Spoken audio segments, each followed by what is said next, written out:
More to the game, back again, back-to-back pods. Have I ever done it? I don't know.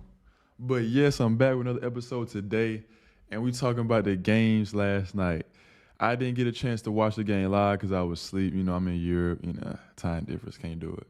Got practice in the morning, then another practice in the evening. So couldn't watch the game. But I did watch the highlights. I did see some of the commentary about the game from Shannon Sharp and Chad Ochocinco on Nightcap. And I am very happy about the result of both games because there's a lot to talk about. LSU went down against Iowa and USC went down to UConn. First game I want to talk about is the LSU and Iowa game. Caitlin Clark had one of those days, one of those legendary performances. Angel Reese, she had a good first half, and she got injured, I want to say, in the third or fourth quarter. In the second half at some point. I'm not sure exactly. I forgot. But after that, everyone's saying she wasn't the same. And stats-wise, she wasn't making shots and wasn't able to affect the game like she normally does. And the coaching was very, very important in this game, I felt. When you going up against a player like Caitlin Clark, arguably one of the best women's basketball players of all time, especially in college. We'll see what she does in WNBA, but arguably one of the best of all time, one of the best shooters of all time, maybe the best shooter of all time, maybe the best player of all time in women's college basketball. It's tough. It's tough. It's tough. What makes it even tougher is when you have players around a player like that. Because we know a star player, you can contain them. You hope to contain them, but you can never really stop them. They can have an off game, but they're going to get theirs to some degree. But when you got players around them, they know how to play the game, know how to space the floor, making shots, defensive stops, rebounds, like doing all the other stuff. And she's the one that breaks your back with the tough, deep shots, contested, step backs. It's tough, man. It's tough. So when you're going into any basketball game, any game period, I feel like in team sports, as a coach, your role and your job is to decide how are you willing to lose. And as a player, is to decide how are you going to win.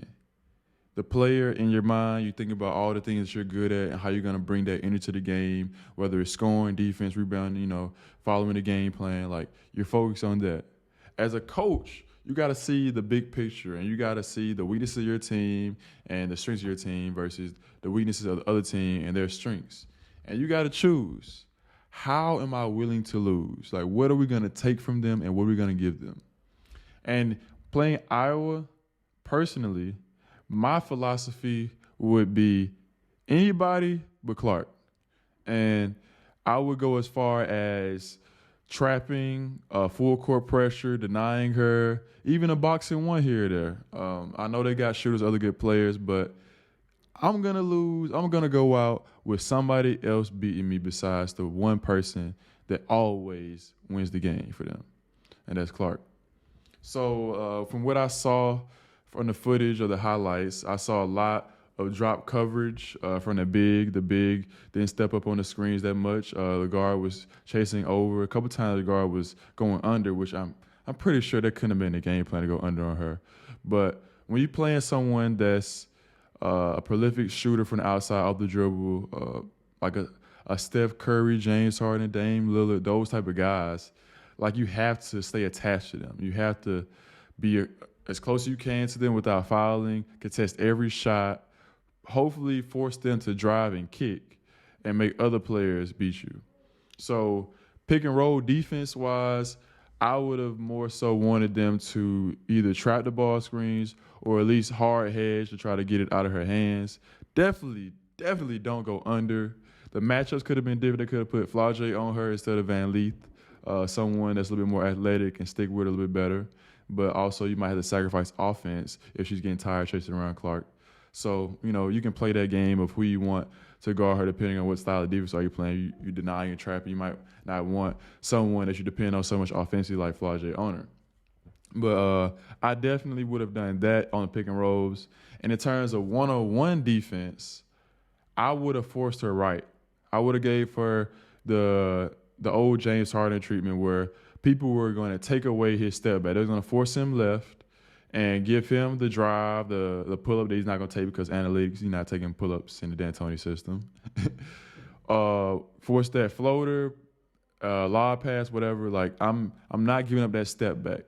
She can shoot twos all she wants to. Like I'm gonna force her right because as a right hand, it sounds crazy because she's right-handed, but for a right-hand shooter, it's a whole lot easier to shoot going left because your elbow is naturally like going into a shot where you fade to the left. But when you go to the right, you have to bring your shoulders around, and it's not as natural. You know, obviously you can practice it, you can make that a more comfortable shot for you. But in terms of on most cases, most bases, going to your left, especially on a step back, is a lot more natural for a righty versus going to your right, where you have to square your shoulders back around. I just hit my table. We had to square your shoulders back around to get it to the shot. So with Clark, I would have sent her right, forced her to drive and kick. They got shooters out there too that was making shots. You want to shrink the floor with the other ladies, other players on the court, show bodies in the paint and close out. I mean, that's the problem you just got to deal with.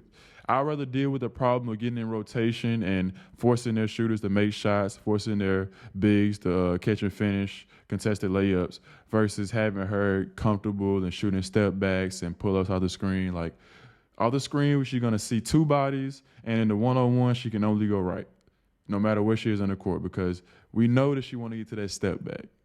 And in transition, they gave her a transition three. They gave up a couple buckets where they scored, LSU scored, and they got beat on the other end with a layup, which just can't happen in a big game. Like, those type of layups can't happen. LSU was a bigger team, a more physical team, and I would decide to run them. So as soon as that ball was through the hoop, they was out, going to get it, layup.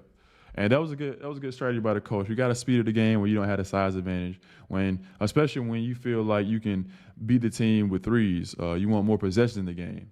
I remember when I was injured and I was on Hampton's bench as like a player coach, kind of like me. I wasn't playing for the school anymore, but I was, trying to help the guys out and mentor the guys and give some, advice and tell what I see here or there. And funny enough, you guys know DJ Burns of NC State was going crazy in the tournament. He was on the opposing team of Winthrop at the time. He was playing for Winthrop. And they was playing the game at home the first time they played in that season, I want to say.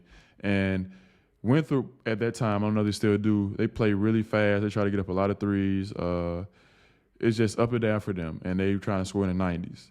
And the team that Hampton had at the time, they had two really good scorers, a guard and a big, and not a whole lot around them at that time in terms of scoring.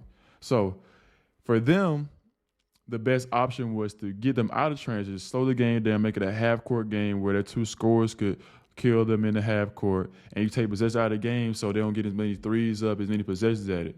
The more possessions you get in a game, the more opportunities the better team has, to pull away. But the less possessions, the better chance you have. Just think about it like this. Would it be easier for you to beat Michael Jordan in a game of going to 11 or a game going to 2? You got to make 2 shots or you got to make 11 shots. You got to get 1 stop maybe or 2 stops versus getting, 11, 12, 13, 15 stops or whatever it may take. So talent will be able to show itself over the possession, skill over all the possessions. But you can grit and grind out a game with lower possessions. Like back in the day when it was a more defensive-focused game, there wasn't all the spacing and all the new way of thinking about offense. You had a lot of games scored in the 80s and some games in the 70s and 60s. Like the Detroit Pistons used to force people to under 70 points a lot of times. It's crazy to think about, but they did it. And offensively, they didn't have to be as great because they didn't need as many. There weren't as many possessions in the game for them to get outscored. Like as long as they play solid defense in those short possessions, they could eke out those wins. But nowadays, you play on a team, like you got so many possessions in the game, so many threes getting put up in an NBA game. It's crazy. But yeah, that's how I would have attacked the LSU as well from our standpoint, get those possessions up, get those threes up, and I would try to do the opposite if I was LSU. Keep those possessions down, play in the half court, be physical, kill them on the glass, all that good stuff. But on to the USC UConn game. I think that game was more so a depiction of experience versus inexperience, tradition versus non-tradition. Obviously, USC has had tradition in the past, but in recent history, they haven't had tradition of making deep playoff runs and winning championships like UConn has. UConn hasn't really won recently. But UConn has players that's been there in terms of Paige. Gino's got several championships, and it's just a tradition and culture around a program of winning big games. And nerve set in some for Juju. People would say she had a good game, but it was an inefficient game. If you look at her box score, I want to say she was like 10 for 29 or something like that. And in the tournament, you're gonna need to be efficient, because every game is probably gonna be somebody that's gonna catch fire in terms of being very, very efficient, whether it's just from three or the field overall. So if you and the second leading shot taker on the team both, I think, shot under 40%, somewhere under there, it's going to be tough, because, you're going to run into some people that's going to make some shots. Paige Becker, she had a good game. She was making big shots, tough shots, contested shots, and the big Aaliyah Edwards was making some tough buckets, then a shot faking, driving, and, bodying in the paint, bodying her opposition in the paint. It was a good game, a close game up until like towards the end where UConn pulled away, but it was a depiction of inexperience versus experience. And I think that USC will learn from it. The coaches probably will learn from it as well, because it's not just about the players. Like, coaches have to have these scars as well and learn from those and take them into the next season going forward. And I think that Juju obviously is probably going to come back. It's not like the NBA. She makes more money probably staying in college than she ever will playing in WNBA in terms of NIL. So she'll come back. She'll work on her game, try to become more efficient, because she had a lot of games like this year where she was inefficient. She'll work on that, just continue to get better. I want to see her take a leap defensively, because I was seeing like she was sort of not engaged all the time defensively.